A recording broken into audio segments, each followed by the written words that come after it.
What's up, everybody? I am DJ Kazzeo, and welcome to Talkin All That Kazz. Now, what is Talkin All That Kazz? Real quick, breaking it down, before I even get to that, let me tell you this. You want to know anything, you want to connect with me on social media, go to this address right here, www.djkazzeo.com, all right? All my stuff's up there. Instagram, Facebook, Twitter, all that good stuff is up there, okay? Now, for 27 years, over 27 years, I've been hosting a weekly radio show here at 90.9 FM KHTC in Salinas, California. Every one of the shows I've ever done that's in my library is now online. You can go to this address right here, mixcloud.com/DJ_Kazzeo to hear all the shows, all the music, all the interviews, everything. Okay? Now, speaking of interviews, maybe you don't have the time to go to Mixcloud and listen to the full shows, because there's thousands of hours of stuff to listen to. If that's the case, this is what Talkin All That Kazz is for. I've isolated all the interviews, taken the interview clips, put them in video form, and I'm posting them up here on YouTube for you guys to check out in a shorter time, alright?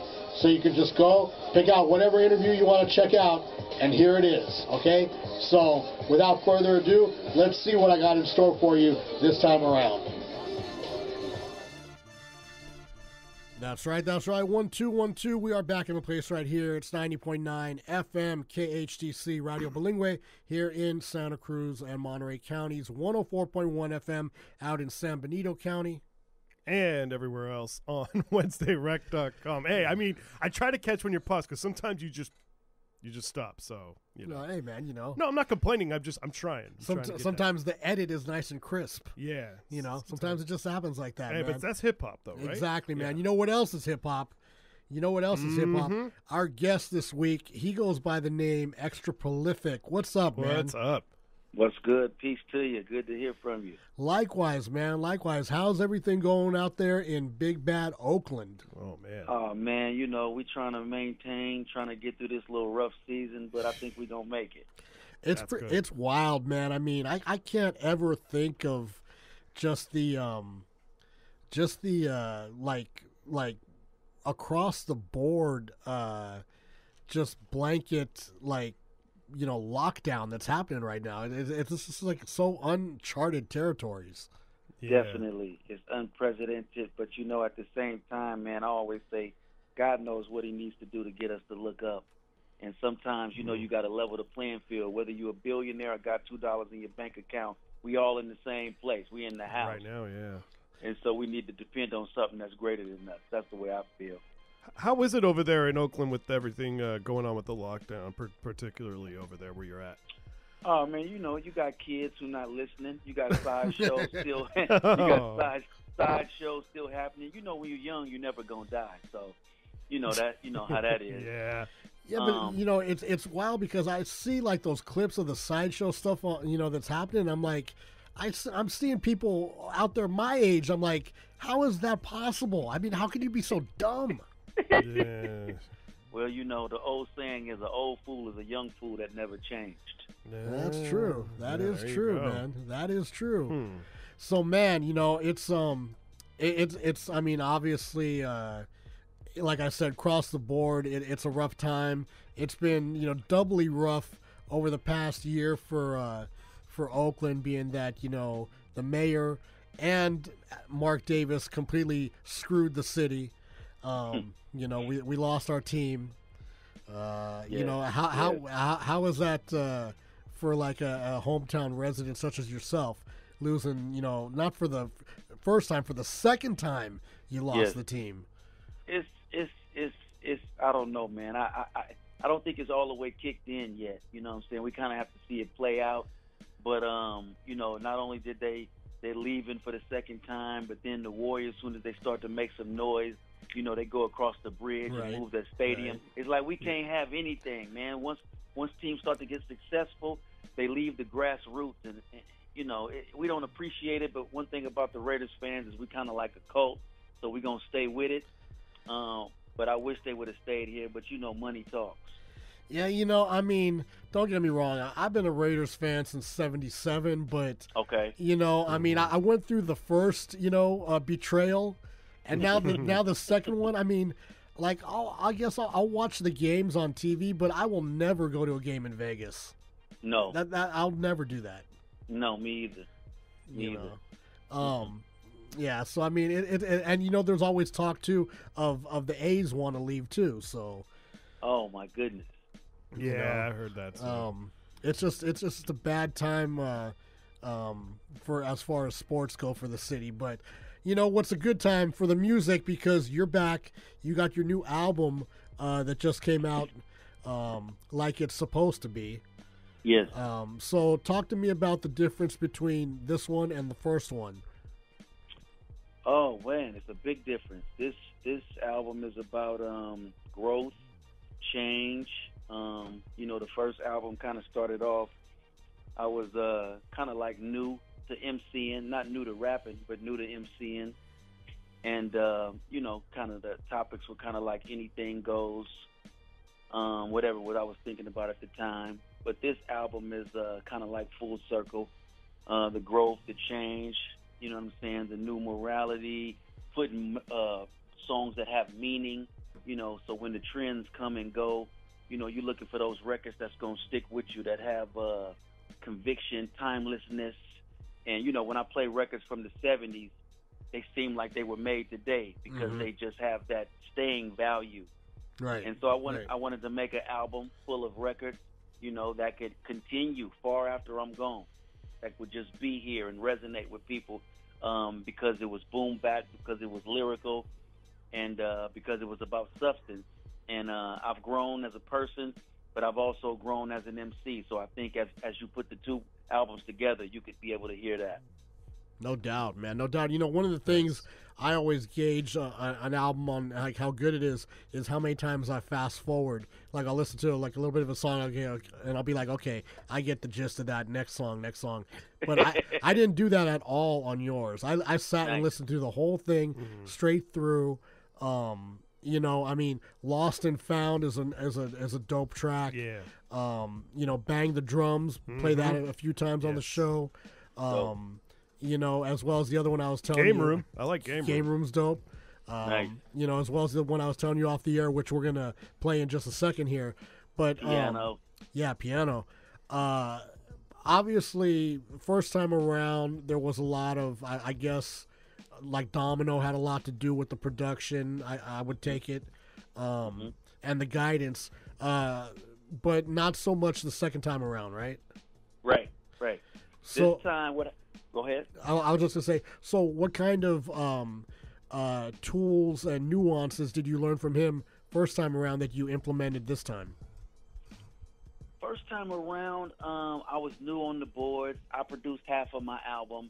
And then I got a couple of contributions from Domino, a couple of contributions from A+, and I think I got one from Cash. And this time around, I always thought about maybe possibly doing a extra prolific album, if it all came together in the right way.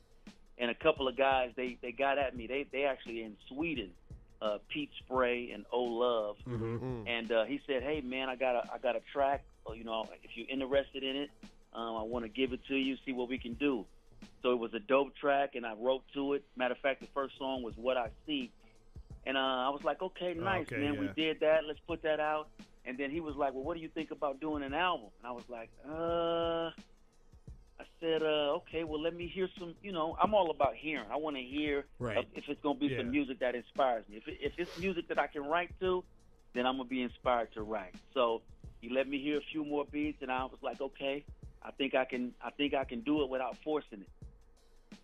And so that's what that came in. But as far as the recording process, I've been recording. I've just been under a different name. As far as the way that I go about writing, that's always been the same thing. I usually get my hooks first, and then I write around that. It was just about having the right type of music in order for me to put out a project that wouldn't disappoint the people who like the first project.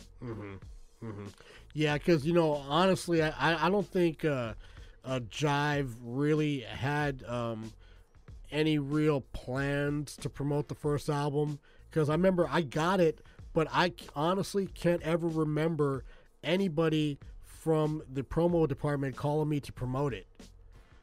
You know, Right. like I remember like getting, you know, tracking calls on like KRS-One or, you know, Souls or you know, whoever else they were working, but I honestly can't ever remember somebody calling me up and say, hey, so how's that Extra Prolific record doing for you? I Right. can't remember that. So you know, it's I guess it's good that you got the learning experience of being on a major label like that, but you know, because now you see what has to be done from your end, and you know, you make the modifications to make it happen. So Right. Quick little thing about Jive, and it's so funny. At that time, when I grew up, and probably when you grew up, you know, Jive was one of the few labels that you strive to be on, like Def Jam, Jive, Electra, Tommy Boy, even.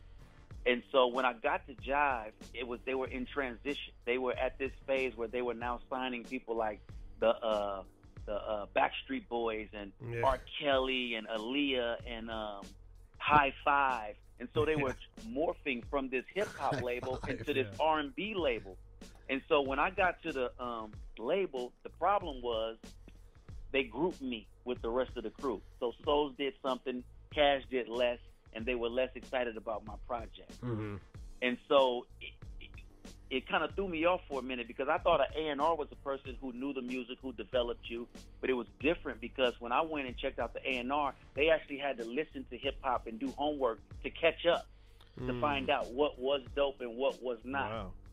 And so they didn't really have that ear. Like we know a dope record when we hear one. It wasn't like that. They went to school for it, and they were learning what dope was. And you can't really learn what dope is. It's a part of who you are and what you know instinctively. And so they were kind of done with the record before it was out, because it didn't do things initially, because they didn't want to put money into it. So they had me feeling that the record was not even up to par. It took a while for me to get responses from the fans like, oh, man, it was slept on. We love that record, man. Why didn't they push it, to reassure me that we didn't miss the mark? They made me think like, man, you're not giving us any hits, so what can we do? You know, I can't compete with Backstreet Boys. I can't compete with Aaliyah. But if you're a hip-hop label, then you know what demographic to promote to. So it was a trip how that all went down. Yeah. I mean, definitely going back to what you were saying about when we were growing up. I mean, first time I ever saw that Jive, just the label, was like a Houdini record. Like, you know, wow, they had Houdini, you know, that they must be a real label, you know. Exactly. You know, so Houdini, Steady B, you know what I'm saying, KRS-One, right. Tribe Called Quest. I mean, they had hard hitters. Right. Yeah, and you know, like you can't front on either. The first two Jazzy Jeff and Fresh Prince albums were dope. But then, they, went commercial and it all went to hell. I'm glad you said that. Most people don't know that. The first two were dope. Classics to me. Yeah. Definitely, man. So, V, you got one more question? Well, I mean, thinking about. Let me see. Sorry, Well, I've been thinking about the whole Jive thing. I'll add a comment and say even like Too Short was on Jive. Right. Right. Yep. I'm just thinking about all that. Oh, the Liquid Nitrogen song. I'm trying to understand that because you got it like liquid. Like I was like, are the Alcoholics gonna be on? Yeah, this that's what I record? thought too. Yeah, that's a question I got. Okay. Well, how did I come up with that? Yeah. When my man Scott Thrill, he gave me the track. He already had the hook in there. Okay. So it was already had the licks in there doing what they do. And so when I'm writing to it, I'm like, okay, well, I'm getting the Liquid vibe. It's kind of like a shout out. Me and the licks, we go back. Mm-hmm. And since they were in the hook, instead of just making it Liquid Nitrogen, I said, let me write it in a way that the people who know about the licks will understand what this is about. So it was kind of like a shout out. And then since they were in the hook, I wrote it in such a way that the fans would know what I was referring to. But the hook was already there, and then I wrote my rhymes around it. And so that's how I came up with that. Word, man, word. Nice. Hey, man. So before we let you go and we jump into piano, let's get the word out. How can people follow you on social media and get in touch? Yeah, I'm on Instagram. It's D as in dog Lee, Lee Majors. That's Majors. D Lee Majors at D Lee Majors.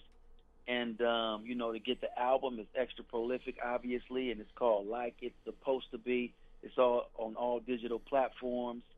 And if you want to get, we got vinyl and cassettes and CDs. We took it back old school. You can get that at 90now.bigcartel.com. 90now, N-O-W, .bigcartel.com. And so, you know, it's just to bless the people, man, and just for people, especially in these times. You know, when times get rough and you're looking at calamities and trials and tribulations, some records sound foolish. You know what I mean? Because they talking about stuff that don't mean anything. But what you need records with depth, records that are what I want to call weighty. Like some music is dope, but it doesn't mean anything. You can't bring anything out of it to apply into your life. You can't talk about it with grandma even.